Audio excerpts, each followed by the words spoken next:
नमस्कार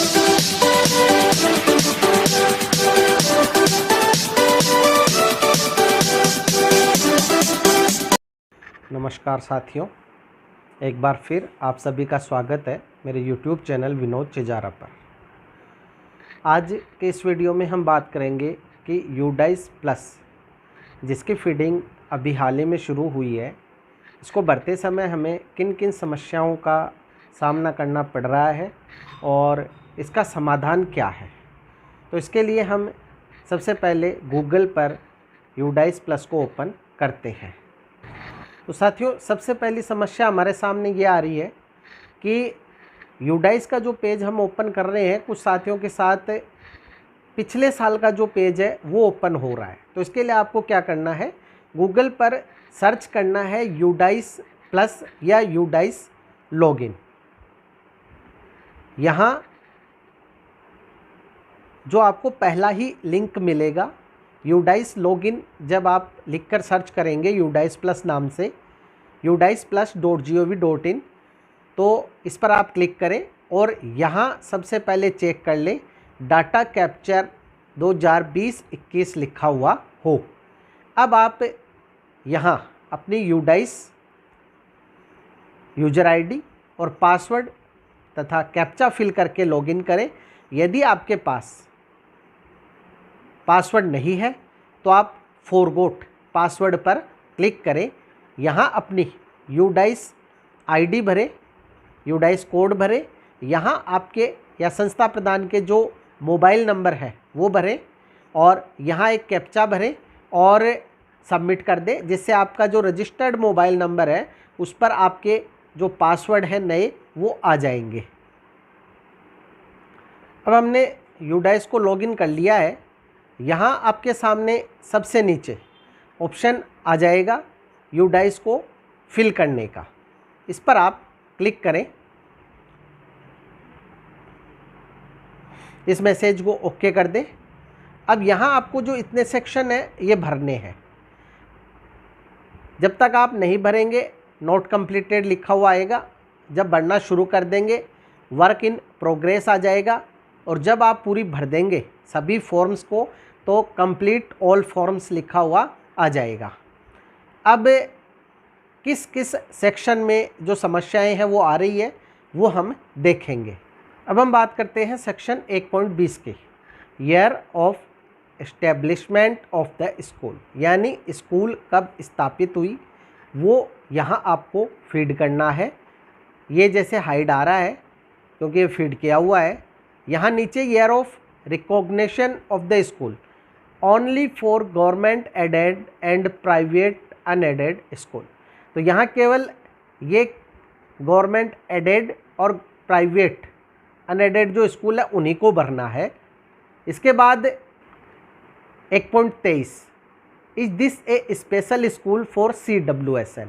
देखिए, यदि कोई विद्यालय CWSN के लिए स्पेशली खोला गया है तो ही आपको यस करना है, अन्यथा सभी स्कूलें जो है बिना CWSN के लिए ही है तो आप इसमें नो ही करें। इस this A shift school, shift school वो होती है जो 2 शिफ्ट में चलती है। लगभग स्कूलें सभी एक शिफ्ट में ही है। यदि आपकी स्कूल 2 शिफ्ट में चलती है तो ही आप यहाँ यस करें। अगला सेक्शन 1.34, यहाँ देखिए आपकी स्वयं की स्कूल से नज़दीक जो प्राइमरी स्कूल है, यहाँ पूछा है distance of the school from the nearest government aided school in kilometres. तो आपके विद्यालय से प्राथमिक विद्यालय कितना दूर है आपके स्वयं के विद्यालय से, तो वो किलोमीटर यहाँ लिखने हैं। आपके विद्यालय से उच्च प्राथमिक विद्यालय कितना दूर है वो किलोमीटर यहाँ लिखने हैं। आपके विद्यालय से सेकेंडरी विद्यालय कितना दूर है वो किलोमीटर यहाँ लिखने हैं और आपके विद्यालय से सीनियर सेकेंडरी स्कूल कितना दूर है वो किलोमीटर यहाँ लिखने हैं।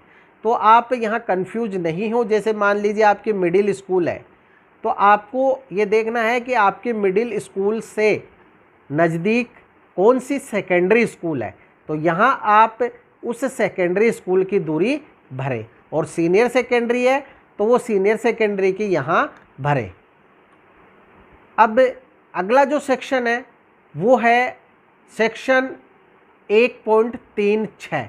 इसमें जो बिंदु है दूसरा, profile of the school for all section 1.37, number of instructional days previous academic year. तो देखिए हम जो डाइस भर रहे हैं वो 17, 20, 21 की भर रहे हैं। तो यहाँ आपको 17, 19, 20 प्रीवियस एकेडमिक ईयर है वो 19, 20 होगा, और जो वर्तमान सत्र है वो 20, 21 का जो है वो हम भर रहे हैं।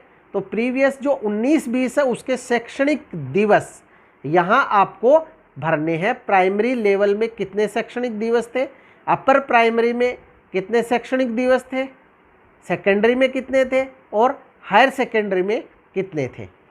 तो ये आपको 19, 20 में देखना है। जब लॉकडाउन हुआ था और स्कूलें बंद हुई थी तो उस समय प्राइमरी की क्लासें कब बंद हुई थी, अपर प्राइमरी की कब बंद हुई थी, सीनियर की और सेकेंडरी की कब बंद हुई थी। तो ये आप पिछली सेशन के जो रजिस्टर है उनसे आप देखकर पता कर सकते हैं। इसके बाद इसी में अगला है 1.38, average school hours for children per day. तो देखिए अपने यहाँ जो स्कूल है गर्मियों में 7:30 से 1 और सर्दियों में 9:30 से 4 बजे तक ओपन होता है। तो जब हम इसका एवरेज निकालते हैं तो 6 घंटे एवरेज आएगा। तो ये 6 घंटे एवरेज है वो आपको यहाँ भरना है, और यही 6 घंटे जो एवरेज है ये टीचर के लिए भी आएगा। अब हम बात करते हैं 1.49, details of visits to the school during the previous academic year.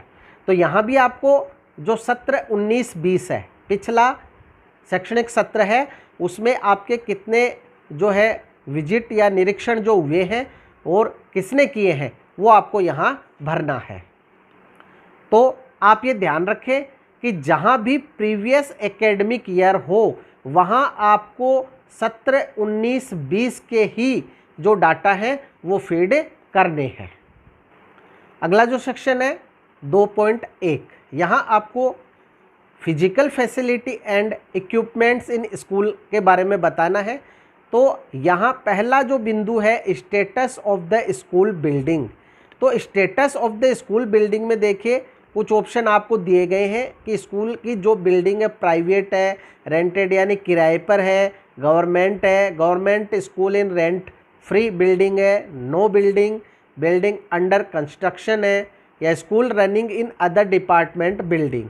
तो यहाँ देखिए जितने भी सरकारी विद्यालय हैं उनमें 3 नंबर गवर्नमेंट ही आएगा। अब type of the school building, तो स्कूल की बिल्डिंग में जो ब्लॉक हैं वो कितने ब्लॉक हैं। ब्लॉक से मतलब ये है कि यदि विद्यालय एक ही भवन या परिसर में संचालित हो रहा है तो total number of building block of the school में आपको एक ही भरना है, और यदि 2 अलग अलग भवनों में विद्यालय संचालित हो रहा है तो आपको ब्लॉक की संख्या 2 लिखनी है। जैसे प्राइमरी स्कूल है वो अलग भवन में चल रही हो, और मिडिल स्कूल से लेकर जो सीनियर तक की क्लासें हैं वो अलग भवन में चल रही हो। तो यदि ऐसा है तो आप 2 जो है ब्लॉक लिखे, अन्यथा एक ही ब्लॉक आएगा।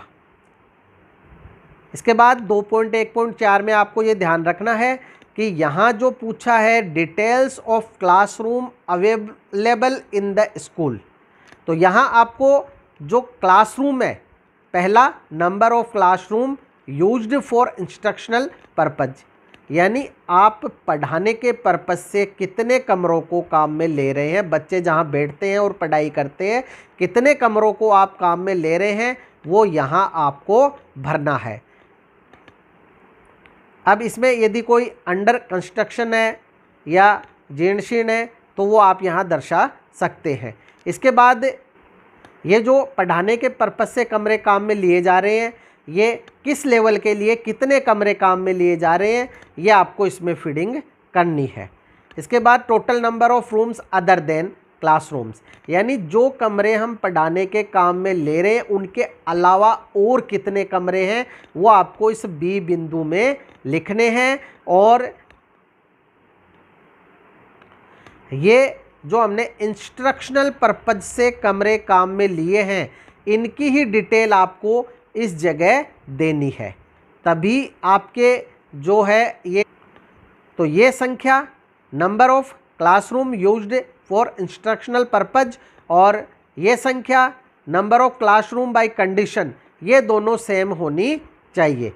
इसके अलावा अब हम बात करते हैं रेगुलर टोटल टीचर, जिसमें यहाँ आपके जो है नोट कंप्लीटेड लिखा हुआ होगा।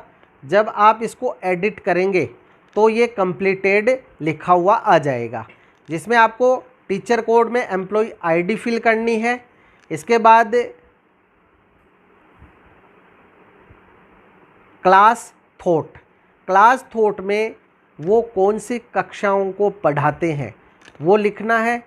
अपॉइंटेड फॉर सब्जेक्ट, यानी जिस विषय के वो हैं, जिस विषय के लिए वो अपॉइंट हुए हैं वो भरना है।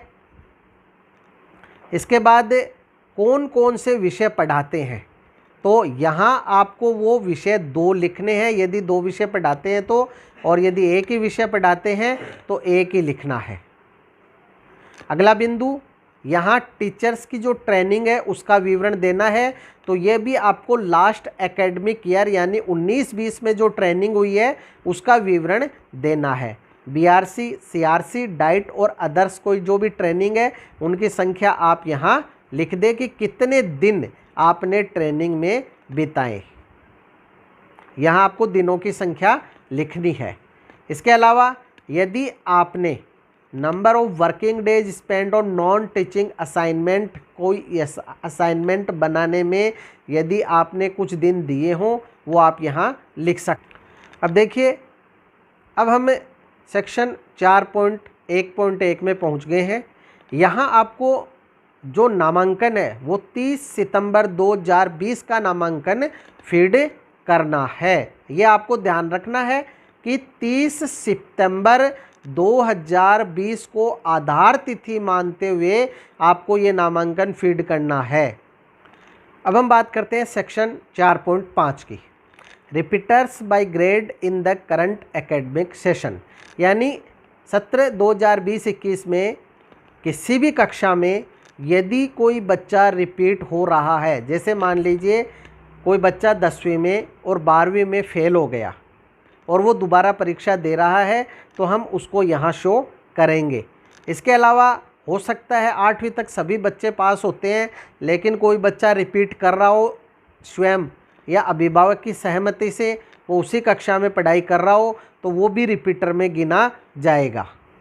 अब देखिए section 5.1, facilities provided to children previous academic year. आपको ये ध्यान रखना है, हेडिंग को आप अच्छी तरह एक बार पढ़ लें कि यदि प्रीवियस एकेडमिक ईयर का पूछा है तो आपको प्रीवियस एकेडमिक ईयर यानी सत्र 19-20 में फ्री टेक्स्ट बुक कितने बच्चों को दी, फ्री यूनिफॉर्म कितने बच्चों को दी, ट्रांसपोर्ट फैसिलिटी कितने बच्चों को दी, एस्कॉर्ट फैसिलिटी और बाइसिकल, ये सूचना आपको यहाँ भरनी है। ये प्रीवियस एकेडमिक ईयर की है, प्राइमरी की अलग है, अपर प्राइमरी की अलग है। यहाँ भी 5.3 में कि CWSN को जो फैसिलिटी दी गई है वो भी प्रीवियस एकेडमिक ईयर की ही पूछी गई है। 6.1, यहाँ भी देखिए जो एनुअल एग्जामिनेशन रिजल्ट है वो previous academic year for grade 5, 8, 10 और 12 ये पूछा गया है। अब देखिए section 8.1, grant received by the school and expenditure made during the financial year 19-20। तो यहाँ भी आपको ये ध्यान रखना है कि ये जो ग्रांट आपको प्राप्त हुई है और आपने खर्च की है, ये सत्र 19-20 में कौन कौन सी राशि कितनी आपको प्राप्त हुई और कितनी आपने खर्च की, ये भी प्रीवियस एकेडमिक ईयर की ही भरनी है। लास्ट सेक्शन में जब आप भरकर सेव एंड कंप्लीट कर देंगे तो आपकी यूडाइस है वो पूरी भरी जाएगी। अब इसके बाद केवल 2 काम बच जाएंगे। एक, आपको वेरीफाई करना होगा डाटा को, और दूसरा आपको एक प्रमाण पत्र अपलोड करना होगा, जो कि अभी स्टार्ट नहीं हुआ है। जब स्टार्ट होगा तो यहाँ ये लिंक है, ये ओपन हो जाएंगे और उसके बाद आप अपनी भरी हुई जो यूडाइस है वो डाउनलोड कर पाओगे। तो इस तरह से साथियों आप अपनी यूडाइस से संबंधित सभी समस्याओं का समाधान है वो कर सकते हैं। फिर भी यदि आपके कोई समस्या हो तो आप कमेंट बॉक्स में कमेंट अवश्य करें, आपकी समस्या का निश्चित ही समाधान किया जाएगा। यदि आपको वीडियो अच्छा लगे तो लाइक करें, शेयर करें, सब्सक्राइब करें और बेल आइकॉन को टिक करें ताकि नए वीडियो के जो नोटिफिकेशन आपको तुरंत मिल सके। इसी के साथ आप सभी का बहुत बहुत धन्यवाद और मिलेंगे अगले वीडियो में।